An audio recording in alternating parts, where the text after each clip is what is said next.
In today's episode, we'll break down two important stories.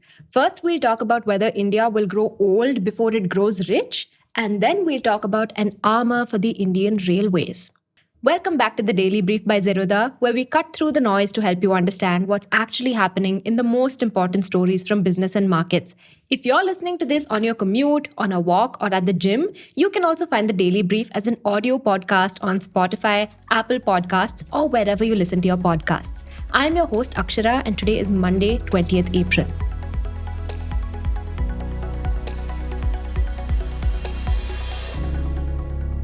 Coming to the first story. In India, the unemployment rate for illiterates is 3%. For graduates aged 15 to 24, it's 40%. It seems that the more educated you are in this country, the more likely you are to be jobless. But that doesn't mean education is worthless. But perhaps education creates aspirations that the economy struggles to absorb, while someone more illiterate takes whatever survival work is available. A graduate holds out for something better, and that something better for millions may never arrive. Now, this isn't a new problem. The State of Working India 2026 report traces 4 decades of labor data to show that graduate unemployment for the youngest cohort has been stuck between 35 to 40% since 1983. Through liberalization, through the IT boom, through Make in India, through a startup revolution, nothing moved it. The report follows the life cycle of a young Indian from classroom to job search, eventually to the labor market, and asks a set of simple questions. The observations across all 3 stages are sobering. Of course, employment outcomes are a function of many things from nutrition, upbringing, geography, social networks, to household wealth and much more. But the report zeroes in on education and skilling. After all, that's the lever the state and market have most directly tried to pull over the last 4 decades. And the central finding is that the lever might not be working as effectively. So, what does that mean for India's much celebrated demographic dividend? India has 36.7 crore people between the ages of 15 and 29. That is the largest youth population on the planet, accounting for a third of the country's working age population. But the ratio of working age people to dependents is expected to peak by 2030 and then begin a permanent decline as the youth share falls and the elderly population grows. If we exclude those currently in education, we have roughly 26.3 crore young Indians who need to be productively absorbed into the economy. The clock is ticking, and at every stage of the pipeline, education, job search, and employment, something is breaking down. So since liberalization, India has built one of the largest higher education systems in the world. The number of institutions exploded 42 times, with 80% of that expansion driven by private providers. College density improved from 29 per lakh youth in 2010 to 45 per lakh by 2021. Enrollment also surged among 15 to 19-year-old men from 49% in 1983 to 73% in 2023. For women, the jump was even sharper, from 38% to 68%. India's tertiary enrollment rate of 28% is now on par with countries at similar income levels. This is, by any measure, an extraordinary expansion. But the report reveals that quantity came at the expense of quality, and quality came at the expense of equity. Let's start with quality. The All India Council for Technical Education, or AICTE, recommends 15 to 20 students per teacher. But private colleges currently average 28, while public institutions average 47. This is clearly a system operating at 2 to 3 times beyond its designed capacity. The link between sitting in a classroom and actually learning something has weakened to the point where, as per the India Skills Report 2026, only approximately 43% of graduates are considered job-ready by employers. Then there's equity. Between 2007 and 2017, enrollment from the poorest quartile of households doubled from 8% to about 15%. That sounds like progress, but look at what those families are enrolling in. Youth from richer households are far more likely to be in the professional degrees like engineering and medicine that lead to stable salaried careers. Poorer households are overwhelmingly funneled into low-cost humanities and commerce programs with far weaker employment outcomes. And the gap has only widened over time. After all, the median cost of an engineering degree, rupees 1.23 lakh a year, exceeds the entire annual per capita expenditure of India's poorest households. For them, a professional degree is an impossibility. It could be flattering to see more poor families entering higher education, but they're being sorted into degree tracks that offer the least return. And increasingly, young men are noticing this and choosing to drop out from their degree. Between 2017 and late 2024, male tertiary enrollment actually fell from 38% to 34%. When asked why, 72% cited the need to support household income. In 2017, that ratio was 58%. This is a reversal of a decades long trend, and the economics of a tier 3 private degree simply no longer makes mathematical sense for them. So, what happens after education? Between 2004-5 and 2023, approximately 50 lakh graduates were added to the labor market each year. Of those, about 28 lakh found employment of any kind, and a fraction of that number entered salaried work. Track a cohort of young male graduates from when they first report being unemployed. Half find some form of work within a year, but only about 7% secure permanent salaried employment, and a mere 3.7% land white collar roles. The rest settle for informal, temporary, or gig based work. So earlier we covered how India's job market operates as two parallel worlds. One world is a tiny formal sector that employs less than 7% of workers, and the other is vast informal economy where the rest cycle between self-employment, daily wages, and joblessness. Very little connects the two paradigms. The SWI report adds a critical youth-specific dimension to that picture, identifying two strategies young people adopt to try and cross the bridge over to the formal sector. So the first is queuing, which refers to sitting out of the labor force entirely to prepare for government exams. It's no secret that a government posting with its job stability, benefits, and social prestige that no private sector job can match is one of the highest aspirations in India. But it's also a lottery. Government hiring has been declining for decades, and the success rate for most competitive exams is minuscule. Yet, millions of young Indians, mostly from wealthier households, park themselves in this queue for years, accumulating no work experience or earnings. The second strategy is the fallback, taking whatever informal work is available immediately. This is the reality for those who can't afford to wait. However, fallback work unfortunately tends to become permanent, and there's a scarring effect at work. Years spent in low productivity informal work erode skills and connections, making it harder to transition into formal employment later. Now, migration offers a partial release valve, and it's becoming a defining feature of how India's youth labor market actually functions. So, younger, poorer states like Bihar and UP have the youth bulge, but not enough jobs, while older, richer states like Maharashtra, Delhi, and Haryana have the jobs, but an aging workforce. So, young people move. The question then that becomes difficult to answer is whether this is solving the regional mismatch or deepening it. So, if Bihar's most educated young people leave for Bangalore and Delhi, they may find better individual outcomes. But Bihar itself is drained of exactly the human capital it would need to build its own economy. So, the sending state stays trapped in a low skill, low investment equilibrium, perpetually exporting its youth rather than employing them.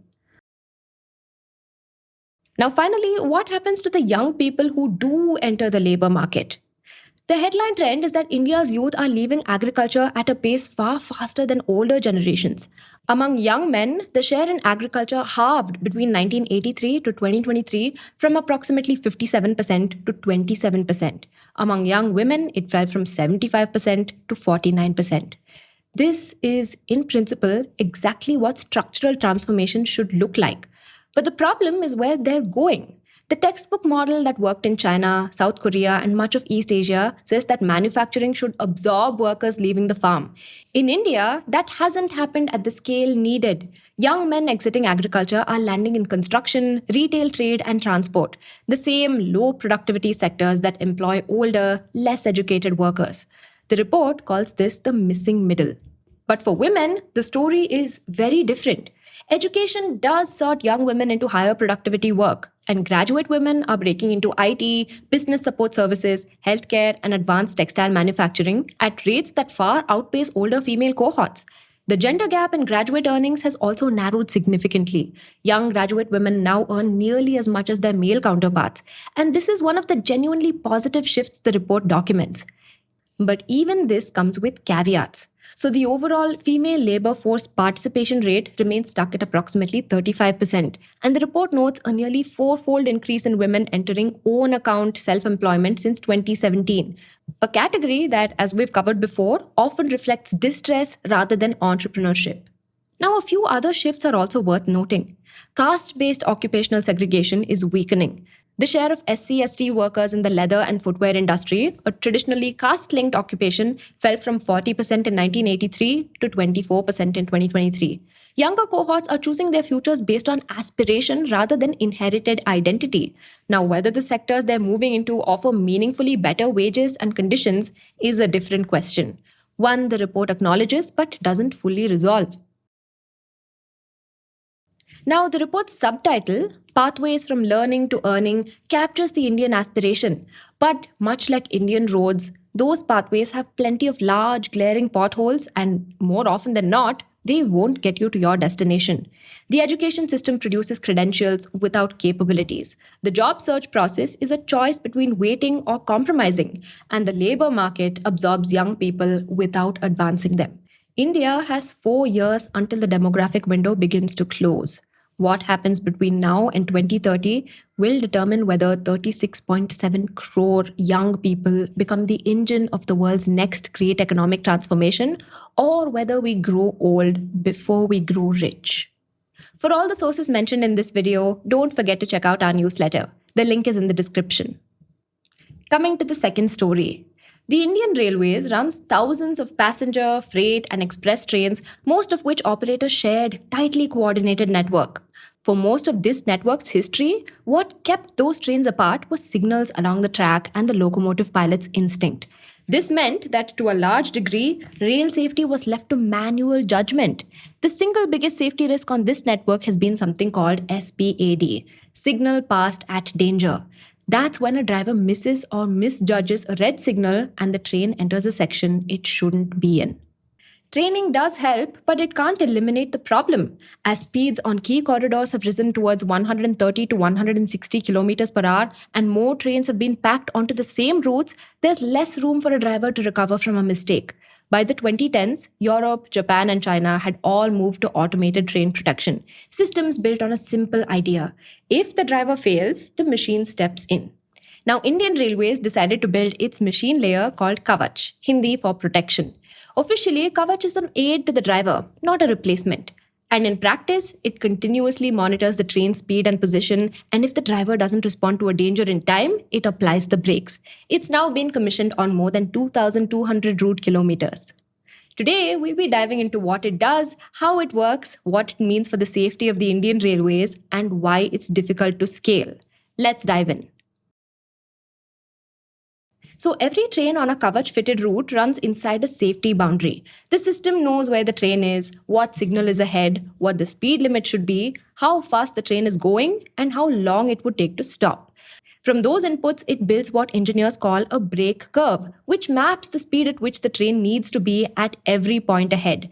If the driver goes above that curve, Kavach applies the brakes automatically. The railways describe this as Safety Integrity Level 4 or SIL 4. It's the highest functional safety rating used internationally for this class of system, and it means the protective function has been designed and tested to fail at an extraordinarily low rate, the kind regulators usually express in scientific notation. Now, accidents don't become impossible, but the system built to prevent them has been designed to the strictest reliability standard available. Now, this system operates through 4 layers of hardware and software, most of which you can't see. The simplest layer is a set of radio frequency identification or RFID tags fixed to the sleepers between the rails. These have no power of their own. They only wake up when a reader on the underside of a locomotive passes over them. Each tag tells the train exactly where it is and what kind of track feature it has reached. They are spaced no more than a kilometer apart and installed in pairs for redundancy. Now, there are 3 kinds of tags. A signal foot tag sits at the base of a signal, so Kavach knows the moment a train reaches it. A turnout tag sits where the tracks branch, and at this point, a switch sends a train either onto the main line or off onto a loop. The tag tells Kavach which of the two the train has actually entered. If it's the main line, speed is capped at 60 km per hour, while the loop line is capped at 30. Now, between 2 tags, the onboard computer estimates the train's position from how far its wheels have rotated. At each tag, it corrects any drift. The second layer is a radio network. The locomotive carries two radio modems, and if one fails, the other takes over immediately. Information flows continuously between the train, the nearest station, and any other trains on the same stretch. A typical 40-meter tower covers approximately 4.5 kilometers on each side, and extra towers go up where stations are farther apart or terrain gets in the way. If the radio connection drops past the allowed timeout, Kavach blanks its display, asks the driver to acknowledge, and applies the brakes if no response comes. The third layer is the computing logic. One computer is set on the track side and one is on the train. The stationary computer reads the existing signaling system, what color the signal is showing, which way the points are set, what route the interlocking has cleared. So interlocking is the station's route locking logic. It prevents two conflicting routes being set at the same time. Kavach doesn't decide what's safe. The signaling system does. Kavach only turns that decision into a constantly updated safety envelope inside the cab. Now, on board, the train's computer combines inputs from RFID readers, radio modems, speed sensors, and a satellite-timed clock. That's what lets it know at any moment where the train is, how fast it's going, and how much safe track it has left. The fourth layer is the brake unit. Kavach can apply a normal brake, a full-service brake, or an emergency brake. If the driver goes past the safe limit and doesn't correct, the system takes over the brakes. The first clear public demonstration of Kavach was in March 2022 between the Gullaguda and Chitkidda stations in Telangana. Two locomotives were deliberately driven towards each other on the same track, and Kavach applied the brakes on both, and the locomotive stopped 380 meters apart. The same trial also prevented a locomotive from crossing a red signal and cut a train speed automatically from 60 to 30 kilometers per hour as it entered a loop line. Now, in normal running, Kavach operates in a few modes. Full supervision is the default when all data is available. Kavach manages how far and how fast the train can go. Limited supervision kicks in when some data is missing. It imposes tighter speed limits. Shunting mode is for low-speed yard movements where Kavach defines the area the train can move in and brakes if it goes beyond it. And if things go further wrong, like the radio is down for too long or multiple tags are missed, Kavach enters staff responsible mode, where it steps back and the driver takes full responsibility under tighter operating rules. There's also a distress system. If a train starts sliding backwards on a slope by more than 5 meters, Kavach detects the movement and applies the brakes. The driver can broadcast a distress alert by pressing an SOS button in the cab, and the station master can do the same from his panel. This system also generates alerts on its own. For example, if a train stops unexpectedly on the open line between two stations when it has been cleared to proceed, Kavach asks the driver to respond within 15 seconds. No response means it broadcasts an SOS and applies the brakes. Now, Kavach isn't the first train protection system in the world. Europe has their train control system, which aims to replace trackside signals and automate things entirely. The US has positive train control. Indian Railways looked at both and built its own, partly because of cost and partly because neither was designed for a network running this many different kinds of trains on the same track. So 3 design decisions follow from that. The first is cost. The railway's current planning benchmark is about Rs 50 lakh per route kilometer for trackside and station equipment and about Rs 80 lakh per locomotive for onboard fitment. The railway minister cited roughly Rs 2 crore per kilometer for the European train control system during the 2022 trial. Kavach's cost structure is designed to make it affordable for a 68,000 kilometer network and not just a few showcase corridors. The second decision is that Kavach sits on top of the existing signaling rather than replacing it. The manual trackside signals still operate. So if Kavach fails on a section, trains continue to run under the existing rules, without the extra machine layer but operationally intact. On a network as dense as India's, a system that doesn't take down the route when it misbehaves is a more practical choice than one that does. The third is interoperability.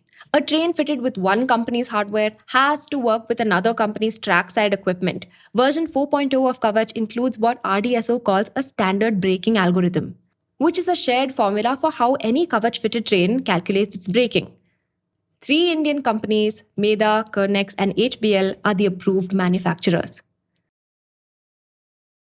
Now, Kavach works. The harder question is how fast it can spread across a 68,000 kilometer network. This system can't just be bolted onto a track.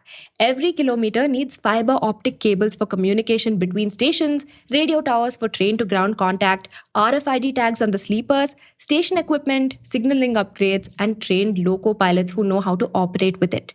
That's why the recent approvals in March and April went mostly into the backbone cables, towers, station upgrades, rather than Kavach hardware itself. The system can't run faster than the infrastructure under it. Now, that bottleneck is partly what made the response to rail accidents so slow. In June 2023, a signaling error in Odisha sent the Coromandel Express onto the wrong track. It hit a stationary freight train and 296 people died. Kavach was not on the route. And at the time, the system had only been deployed on a tiny fraction of the network. 6 months later, that number had gone up by just 10 kilometers. After the accident, the railways had to move faster. The Delhi-Mumbai and Delhi-Howrah corridors were made the priority, and by July 2024, an updated version, Kavach 4.0, had been approved for deployment. Prayagraj-Kanpur, 190 kilometers, and Vadodara-Nagda, 224.51 kilometers, were added in the last month alone. More than 55,000 railway personnel have been trained, including around 47,500 loco pilots. The vendor pipeline is moving too. Kernex Microsystems disclosed a Rs 91 crore order for 112 locomotive sets from Banaras Locomotive Works. HPL Engineering got a Rs 84 crore order from Patiala Locomotive Works, and Quadrant Future Tech got a Rs 20 crore order from Patiala as well. But partial coverage creates its own risk. A train protection system works best when it covers a route end to end. So right now, a train can move from a Kavach section into one where Kavach doesn't exist, but the locomotive pilot also has to switch between two ways of operating on the same trip. That increases the potential for error. Now, a few things are already in the pipeline. The ministry has talked about a centralized AI-based monitoring platform for real-time monitoring of Kavach installations. Kavach 5.0, a next-generation version designed for suburban sections where the priority is not just collision avoidance, but running more trains safely at closer intervals, has been announced but not fully specified. An RDSO has a provisional draft specification for an elephant intrusion detection system using optical fiber sensing to pick up animal movement near tracks. Now, none of that changes the core fact that the program still falls painfully short. The basic Kavach system is still not as omnipresent as it should be. For India, which has had its fair share of rail accidents, getting this done is of paramount importance. Now coming to the tidbits.